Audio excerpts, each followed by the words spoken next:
About is light. All right, so the DTM, what we test for is typically ringworm with this, okay? We place a couple hairs from a lesion on the skin, and we then place it in the little drawer in the surgery prep area. It's important that we snug it and then back it off just a little bit so that it gets air. It needs to be dark. Now, the test can take up to about 2 to 3 weeks to be complete. And what we are looking for, and the reason we look at it every day, is because ringworm will grow and change the color to red at the same time. So as the ringworm grows, the color will go from orange to red. If you leave it long enough, bacteria will also change it from orange to red. So the goal is, when you start first seeing growth, what is the color? So when you start seeing this little fluffy creature that looks like it's been on some meat for too long, like your meat's been in your fridge too long, is the color changing also, or is it still orange? Right? Does that make sense? Yes. And it goes because the reason it works is because the ringworm or the fungus uses a different sort of energy and creates, I think it's an acid that changes the color. But if you leave the bacteria long enough, it will also use that energy source to change the color. Okay, so DTM, dermatophyte test media is what it stands for. Okay, in the fridge is where they're kept, and then they go into the drawer, and then we write a note up here. And they go into the drawer. Will you reiterate that the lid should not be snug? Yep, and there's a note in there. You tighten it, and then you do like a quarter turn backwards, okay? So that you don't smother the creature in there, all right? Now, it's also for skin, we see skin allergies every day, all the time. If we're in Florida, it's like the #1 reason they come to the vet. Probably more than vaccines even, yeah, probably. There's a couple of things that we use, and there's a couple recommendations. I just want to go through those real quick with you. Antihistamines. Okay, antihistamines are cheap, they're easy. Most of them don't have much of a side effect unless you're using one like Benadryl, which may cause some sedation. Okay, but they're cheap, safe, easy. The biggest problem with antihistamines is they don't typically work well. Maybe 5 or 10% of the dogs respond to them. So they're just not super efficacious, but like I said, they're not going to do any harm if the owner's going to try them. Then we move into prescription medications. There's a couple that we use. The Cytopoint, everybody has heard Cytopoint. Cytopoint is kind of a new medication. It's a new class of medication. We don't really have anything else that I can think of that we use that works the way that Cytopoint does. Cytopoint works because it's an antibody. It's an antibody to a protein, and it just sits in the bloodstream and attaches to that protein.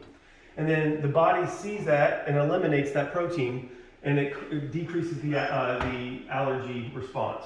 Okay, it's kind of like when you have COVID and they give you the antibodies to COVID, right?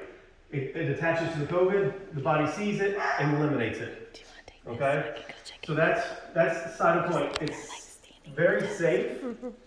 The downside to it is it's expensive, right? We all know that. It's expensive. It does have good length of coverage, 4 to 8 weeks. The owners don't have to give pills every day, but the other downside is they do have to come make an appointment to get back in. Okay? It's the efficacy, if it's used appropriately, is about 60-70%. Would you agree with that percent? It gets majority of the dogs if used correctly. The good thing about it is it doesn't suppress the immune system. You can give it with any other medication. You can give it with any other health condition, heart failure, kidney failure, brain tumors, doesn't matter, because it just sits in the bloodstream and marks out a protein. Okay.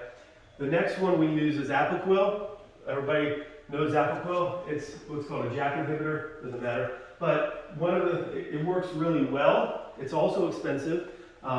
Side effects, it does suppress the immune system a little bit. Okay.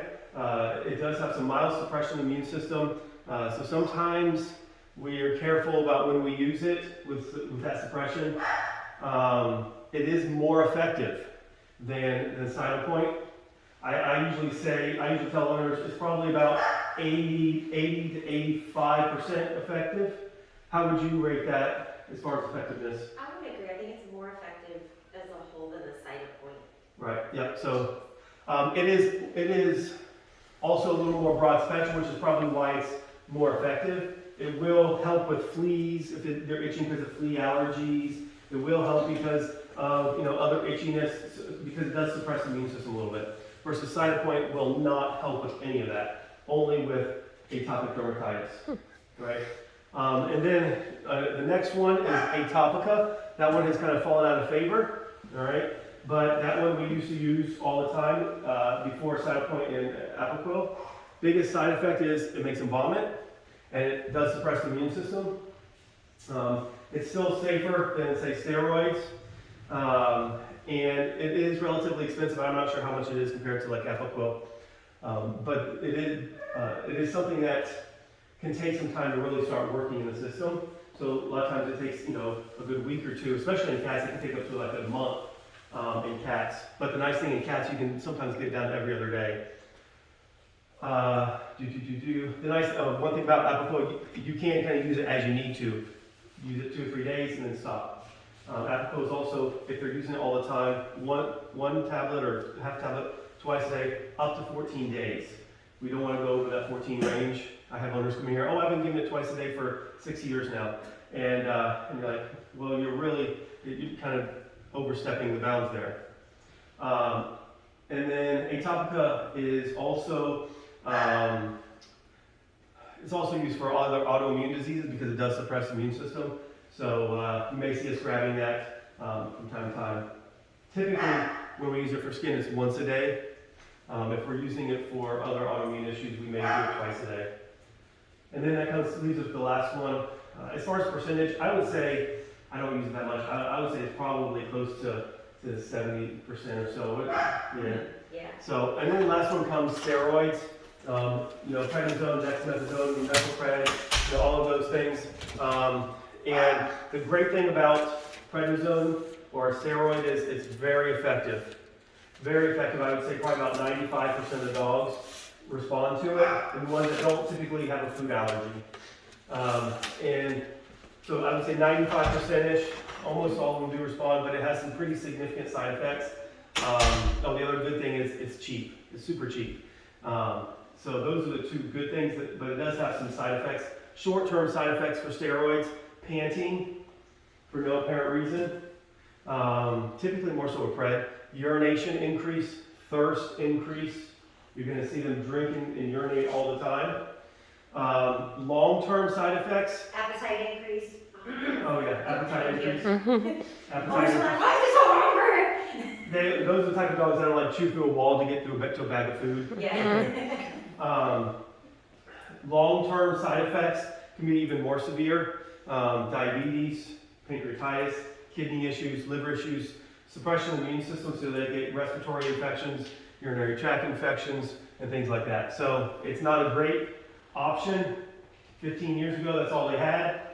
10 years ago, probably, 10 years even, that's all we really had, and that are Atopica. So it has been used for a long period of time, but it is something that we try to stay away from if our owners can do so.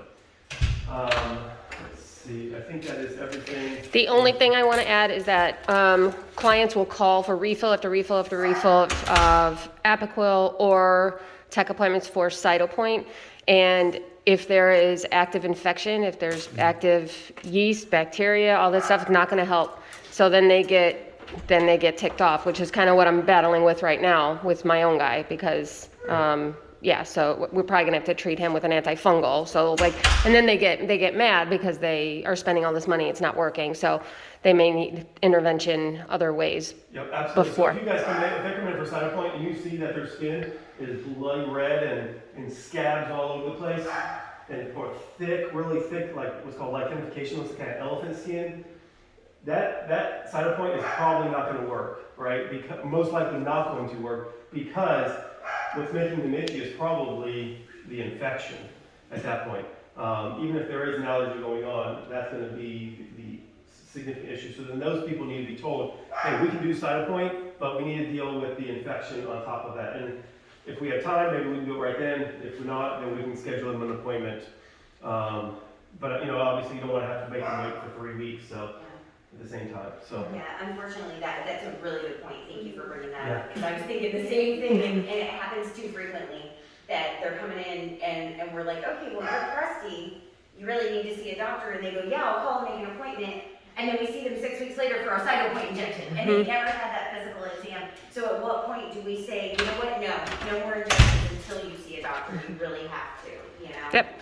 Well, and I would say this, sometimes if you get the allergies back under control, the skin does heal. Right. So it just kind of depends. I mean, if they're not complaining and you're putting a note in the computer and it's like, yeah, you know, because I have sometimes it'll get a little bit red, they give the injection, the Cytopoint, and the dog clears the infection on itself or herself, then, and it's like, well, as soon as we give the injection, it goes away, it lasts for 6 weeks. Gotcha. So in which case, you know, fine.